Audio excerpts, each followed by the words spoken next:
Okay, I'm now doing the filtering process, and filtering involves three different buckets to have the honey go through three different filters. The first one is 600 microns. I've just completed that already, and you can see wax and other residue inside the filter, and this honey down here has been filtered to 600 microns. Below that is a 400 micron filter, and the honey here is waiting to get through that. And then below that is the 200 micron filter. So what ends up being the final product will be filtered down to 200 microns. That's still large enough to allow pollen through. Commercial honey producers filter down to 5 microns, which is too small. I think pollen is 30 microns. This is about 44 or 43 pounds of honey. It's not a particularly good result, but I only had 2 medium 8-frame boxes this year that I could harvest from. And that's because I only had one good hive. The other one had some problems and didn't produce any honey I could take from them. But here's what it looks like when it's all happening.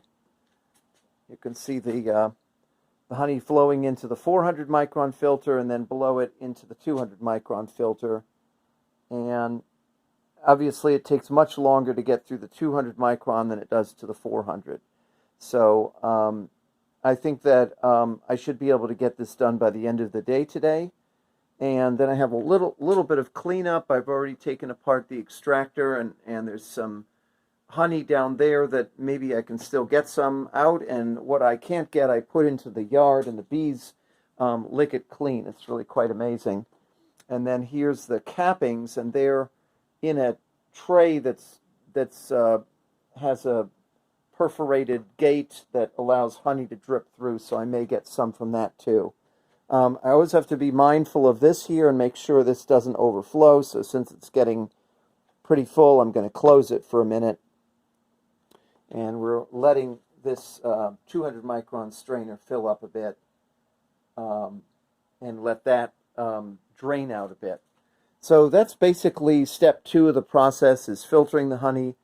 And then the next step is bottling it. And I'm going to be using, again, glass and plastic 8-ounce bottles primarily.